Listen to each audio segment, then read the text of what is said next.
Welcome back my student. আজকের আমি তোমাদের কলকাতা বিশ্ববিদ্যালয়ের বিএ রাষ্ট্রবিজ্ঞান অনার্সের একটি গুরুত্বপূর্ণ প্রশ্ন দেখো, রাজনীতিতে এলিট বা প্রবর গোষ্ঠীর ভূমিকা আলোচনা করো। এই প্রশ্নটি আমি তোমাদেরকে সম্পূর্ণ আলোচনা করব। এই প্রশ্নের আলোচনার পরিপ্রেক্ষিতে আমি তোমাদের রাজনীতির এলিট বা প্রবর গোষ্ঠীর যে সম্পর্ক রাজনীতিতে সেটি আমি আলোচনা করব। তার আগে তোমরা ভিডিওটি স্কিপ না করে সম্পূর্ণ দেখার চেষ্টা করবে। চলো প্রশ্নটি আলোচনা করা যাক।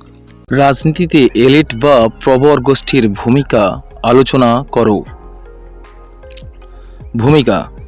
এলিট একটি ইংরেজি শব্দ। এই ইংরেজি শব্দটি অর্থ হলো উৎকর্ষে উচ্চতর। প্রচলিত অর্থে এলিট বলতে বাছাই করা ব্যক্তিবর্গের শ্রেণীকে বোঝায়। সুতরাং এলিট হলো সমাজের সর্বাপেক্ষা উৎকৃষ্ট ও প্রতিভাবান সম্পন্ন অংশ। এদের সামাজিক স্তরে ওঠা নামার মাধ্যমে জাতির দেহে নতুন রক্ত সঞ্চারিত হয়। এই ওঠানামাকে সার্কুলেশনস অফ এলিট বলা হয়। অনেকে আবার এদেরকে সমাজের সঞ্জীবনী শক্তি হিসেবে অভিহিত করেছেন। এলিট শ্রেণীর সঙ্গে সমাজের সম্পর্ক আছে বলেই সমাজের জীবন প্রবাহ স্বাভাবিকভাবে প্রভাবিত হয়। এলিটের অর্থ কি দেখো, সামাজিক কাঠামো, রাজনৈতিক কাঠামো, অর্থনীতি, বুদ্ধিজীবী সমাজ, সামরিক বাহিনী, সরকারি ব্যবস্থা প্রভৃতির ক্ষেত্রে একদল মানুষ কর্তৃত্বমূলক ও নির্বাচকের ভূমিকা পালন করে। সাধারণভাবে এদের এলিট বলা হয়। ভিলফ্রেডো প্রেস্টো প্রথম সমাজ জীবনে আলোচনায় এলিট শব্দটি প্রয়োগ করেন। পরবর্তী সময়ে মস্কা, হ্যারোল্ড ল্যাসওয়েলস ও অন্যান্য পশ্চিমী বিজ্ঞানীগণ বিভিন্নভাবে এলিট তত্ত্ব উপস্থাপন করেন। এলিট সম্পর্কে আলোচনা করতে গিয়ে এস.এল. সিক্রি তার ইন্ডিয়ান গভর্নমেন্ট অ্যান্ড পলিটিক্স শীর্ষক গ্রন্থে মন্তব্য করেছিলেন, the elites are the rulings and dominant groups of make and influence policy and who lead the thought। আবার সমাজবিজ্ঞানী প্যারাটো তার পলিটিক্যালস ইলিট শীর্ষক গ্রন্থে বলেছিলেন, এদের গোষ্ঠী বলতে সামাজিক ও রাজনৈতিক ক্ষেত্রে প্রভাবশালী ও ব্যতিক্রমী ভূমিকা পালনকারী একটি ক্ষুদ্র গোষ্ঠীকে বোঝায়। তারপরে সমাজ প্রভাব ও প্রভাবশালীদের হ্যারোল্ড ল্যাসওয়েলস এলিট সম্প্রদায় বলে অভিহিত করেছিলেন। আবার রেমন্ড অ্যান্ড্রুজ তার social structure and the ruling class শীর্ষক গ্রন্থে বলেছিলেন, সবসময় মুষ্টিমেয় কিছু মানুষ সমাজের প্রধান পদগুলিকে অধিকার করে রাখেন। এরাই হলেন সমাজের এলিট গোষ্ঠী। এলিট তত্ত্বের মূল প্রবক্তা। পৃথিবীর সকল সমাজ ব্যবস্থাতেই একটি সংখ্যালঘু মানব গোষ্ঠীর অস্তিত্ব লক্ষ্য করা যায়। এই মানব গোষ্ঠী সমাজে গুরুত্বপূর্ণ সিদ্ধান্ত গ্রহণ করে এবং সমাজের সংখ্যাগরিষ্ঠের উপর প্রশাসনিক কর্তৃত্ব কায়েম করে। আর সংখ্যাগরিষ্ঠ মানব গোষ্ঠী এদের নিয়ন্ত্রণের অধীনে থাকতে বাধ্য হয়। মানব সমাজের যে সমস্ত ব্যক্তি সরাসরি সিদ্ধান্তকে প্রভাবিত করে এবং আনুষ্ঠানিকভাবে সরকারি নীতি নির্ধারণ করে, তাদের সকলকে নিয়েই এই মানব গোষ্ঠী গঠিত হয়। মুখ্য প্রবক্তা।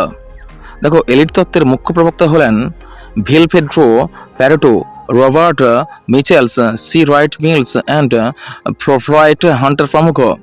এলিটের শ্রেণীবিভাগ। সাধারণত একটি এলিট মতবাদের প্রবক্তাগণ এলিট গোষ্ঠীকে দুটি শ্রেণীতে বিভক্ত করার পক্ষপাতী। যেমন, এক হচ্ছে একাত্মবাদী, 2 নম্বর বহুত্ববাদী। তবে আরও কতগুলি বিভাগে এলিট তত্ত্বকে বিভক্ত করা যায়। যেমন, একে দেখো শাসক এলিট ও অশাসক এলিট। প্রশাসনিক প্রক্রিয়াকে সরাসরি বা পরোক্ষভাবে যারা প্রভাবিত করেন তাদের শাসক এলিট বলা হয়, এবং শাসক এলিট বাদ দিয়ে অন্যান্য সকল স্তরের এলিটকে অশাসক এলিট বলা হয়। 2 নম্বর আমলাতান্ত্রিক এলিট। শীর্ষস্থানীয় আমলাতান্ত্রিক কর্তব্য, অভিজ্ঞতা ও বিচক্ষণতা বিষয়ে বিশেষভাবে দক্ষতাযুক্ত। স্বভাবতই তাদের উপর সরকার নির্ভর করে থাকে। এই কারণে তারা প্রশাসন ব্যবস্থাকে প্রভাবিত ও নিয়ন্ত্রণ করতে পারেন। তাই এই ধরনের এলিটদের আমলাতান্ত্রিক এলিট বলা হয়। 3. রাজনৈতিক বা প্রশাসক এলিট এবং সামরিক এলিট। যে সংখ্যালঘু গোষ্ঠী শাসনকার্য পরিচালনার জন্য বিভিন্ন শীর্ষ পদে আসীন থাকেন, সেই সমস্ত সংখ্যালঘু গোষ্ঠীকে রাজনৈতিক এলিট বলা হয়। সামরিক এলিট বলতে সৈন্যবাহিনীর উচ্চপদস্থ সংখ্যালঘু গোষ্ঠীকে বোঝায়। 4 নম্বর বলা হয়েছে শিক্ষা ও সংস্কৃতি এলিট। শিক্ষা ও সংস্কৃতি এলিট শিক্ষাক্ষেত্রে অবস্থিত ব্যক্তিদেরও একটি সংখ্যালঘু গোষ্ঠীকে বোঝায়। 5 নম্বর দেখো, অর্থনৈতিক বা ব্যবসায়ী এলিট। আর্থিক সম্পদ বা ব্যবসা বাণিজ্যগত অবস্থানের পরিপ্রেক্ষিতে অর্থনৈতিক ব্যবসায়ী এলিটদের কথা বলা যায়। 6 নম্বর দেখো, যোগাযোগ এলিট। যোগাযোগ এলিট বলতে সাধারণত গণমাধ্যম সমূহের পরিচালক গোষ্ঠীর কথা বলা হয়।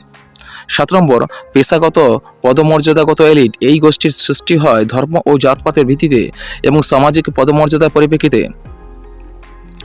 তো সমাজে এলিট শ্রেণীর প্রাধান্য।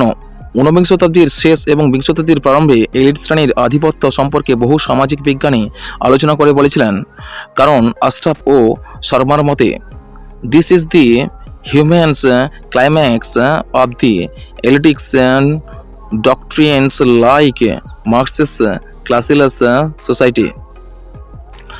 এলিট তত্ত্বের সম্পর্কে বিভিন্ন বক্তব্য। নিম্নে সমাজে এলিট শ্রেণীর প্রাধান্য সম্পর্কে Vilfredo, Pareto, Mosca, Michels, C Wrights, Mills এর বক্তব্য আলোচনা করা হলো।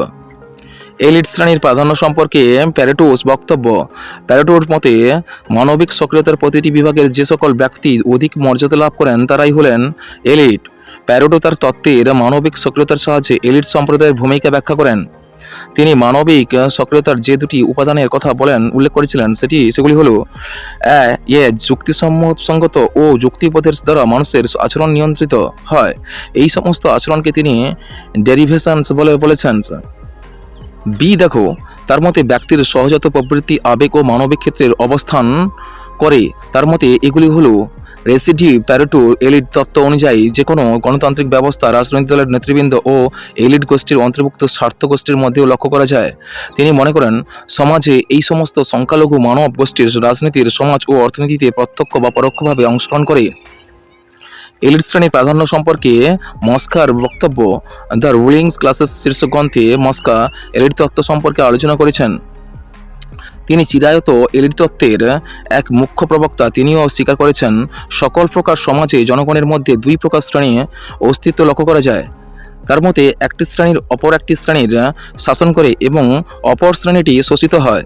শাসক শ্রেণী সবসময় সংখ্যালঘু ব্যক্তিদের নিয়ে গঠিত হয় এবং এরাই সকলের রাজনৈতিক ব্যবস্থায় প্রাধান্য বিস্তার করে।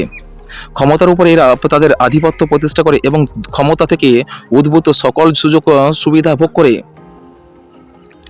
এলিট শ্রেণীর প্রাধান্য সম্পর্কে রবার্টস মিচেলস এর বক্তব্য। এলিট তত্ত্বের জন্য অন্য এক তাত্ত্বিক হলেন ইতালির রাজনৈতিক সমাজবিজ্ঞানী রবার্ট মিচেলস। তিনি তার বিখ্যাত গ্রন্থ politicals parties, a sociological study of the oligarchical tendencies of modern democracy elite শ্রেণীর সম্পর্কে আলোচনা করেছেন। এলিট সম্প্রদায় সম্পর্কে বলেছিলেন, সকল সামাজিক সংগঠন পরিচালিত হয় একটি বিশেষ নিয়মের দ্বারা। এই নিয়মকে তিনি দ্য আয়রনস ল অফ অলিগার্সি বলে মন্তব্য করেছিলেন। তার অভিমত অনুসারে সংগঠন মাত্রই মুষ্টিমেয় মালিকের দ্বারা শাসিতরা পরিচালিত হয়। তিনি মনে করেন, যে কোনো সংগঠিত সমাজের পরিকাঠামোয় এলিট শ্রেণী জন্ম দেয়। এই সমস্ত এলিটরা পরবর্তী সময়ে সমাজের বিভিন্ন পরিকাঠামোর উপর আধিপত্য বিস্তার করতে শুরু করে। মিচেলস জার্মান সমাজতান্ত্রিক দল এবং ইউরোপের সমাজতান্ত্রিক দলের ভিতরে কিভাবে সিদ্ধান্ত গ্রহণ প্রক্রিয়া কার্যকরী হবে তা কারা করবেন সে সম্পর্কে আলোচনা করতে গিয়ে এলিট তত্ত্বের অবতারণা করেছিলেন। এলিট শ্রেণীর প্রাধান্য সম্পর্কে মিলস এর বক্তব্য। মার্কিন ও রাজনৈতিক সমাজবিজ্ঞানী মিলসও সমানভাবে এলিটদের প্রাধান্য সম্পর্কে আলোচনা করেছিলেন। মিলস তার দ্য পাওয়ার এলিটস শীর্ষক গ্রন্থে সমাজে এলিটদের সম্পর্কে আলোচনা করেছিলেন। মিলসের মতে এলিটদের মধ্যে অভ্যন্তরীণ সংহতি নির্ভর করে বিভিন্ন প্রাতিষ্ঠানিক স্তর এবং কাঠামোর মধ্যে সম্পর্কের ক্ষেত্রে তিনি মনে করেন, সমাজে যদি এই সমস্ত প্রতিষ্ঠানগুলি বিক্ষিপ্তভাবে অবস্থান করে তাহলে তাদের মধ্যে যোগাযোগ কম ঘটবে। এর ফলে সমাজের সংহতি স্থাপন করা সম্ভব হবে না। তাই তিনি এলিটদের প্রাধান্যের উপর গুরুত্ব আরোপ করেছিলেন। মিলস আরও বলেন, সামরিক বাহিনী, অর্থনৈতিক কর্পোরেশনস এবং রাজনৈতিক কার্যনির্বাহক এই তিনটি প্রতিষ্ঠান একে অপরের সঙ্গে আন্তঃসম্পর্কের উপর ভিত্তি করে যে কোনো বিষয়ের নীতি নির্ধারণ ও সিদ্ধান্ত গ্রহণের এলিট শ্রেণীকে সাহায্য করে। এলিট তত্ত্বের সমালোচনা। সমাজের ক্ষুদ্র মানব গোষ্ঠী হলো এলিট শ্রেণীর অন্তর্ভুক্ত। এরা সংখ্যালঘু হলেও সমাজের বৃহত্তর শ্রেণীর উপর প্রাধান্য বিস্তার করে। এই এলিট শ্রেণী সম্পর্কে প্যারেটো, মস্কা, মিচেলস এবং মিলস এর বক্তব্য উপস্থাপন করা হলেও এদের তত্ত্বটি বিভিন্ন দিক থেকে সমালোচিত হয়েছে। যেমন একে দেখো, প্যারেটো তার তত্ত্বে যে সার্কুলেশনস অফ এলিটস এর কথা উল্লেখ করেছেন তাকে সমালোচকগণ সমালোচিত করেছিলেন। সমালোচকগণের মতে এইভাবে কোনো সমাজে ক্লাসেস গ্রুপ এর অস্তিত্বকে অব্যাহত থাকতে পারে না। 2. প্যারেটো অভিজাত সম্প্রদায়ের অবক্ষয় ও অবসান চাইলে এই অবক্ষয় প্রক্রিয়ায় পরিমাপ সম্পর্কে তিনি আলোচনার কোনো প্রয়োজনীয়তা অনুভব করেনি। 3. এলিট শ্রেণীর আধিপত্য আলোচনা করতে গিয়ে প্যারেটো শ্রীগাল মতবাদের কথা বলেছেন। তিনি এদের গুণের পার্থক্য করেছেন কিন্তু পার্থক্যের নির্ণায়ক সম্পর্কে আলোচনা করেনি। 4 নম্বর, আবার মিলস যে এলিট তত্ত্বের উপস্থাপন করেছেন তাকে অনেকে কল্পনাপ্রসূত বলে মনে করেন, কারণ সমালোচকগণের মতে মিলস তার তত্ত্বে সার্কামস্ট্যান্সিয়ালস এবং সাজেস্টিভ এর কোনো উল্লেখ করেনি। 5. লাসওয়েল ও এলিট তত্ত্ব সম্পর্কে আলোচনা করেছিলেন, কিন্তু ডেভিড স্টন তার এই তত্ত্বকে সংকীর্ণতা দোষে দুষ্ট বলে মনে করেন। পরিশেষে মূল্যায়ন। সমালোচনা তত্ত্বে ও সমাজের অর্থনীতি, সংস্কৃতি প্রভৃতি ক্ষেত্রে এলিট শ্রেণীর আধিপত্য বিষয়ে প্যারেটো, মস্কা, মিচেলস প্রমুখ তাত্ত্বিকের এলিট তত্ত্বের গুরুত্ব কোনোভাবেই অস্বীকার করা যায় না। তাছাড়া সাময়িক সমাজ ব্যবস্থায়, বিশেষ করে মার্কিন সমাজ ব্যবস্থায় মিলস এর এলিট তত্ত্বটি বিশেষ জনপ্রিয় অর্জন করেছিল। তাই রাজনৈতিক সমাজবিজ্ঞানের আলোচনায় সমাজের এলিট শ্রেণীর প্রাধান্যকে যেমন কোনোভাবে অস্বীকার করা যায় না, ঠিক তেমনি এই সমস্ত এলিট তাত্ত্বিকদের বক্তব্যকেও কোনোভাবে বিকৃত করা যায় না।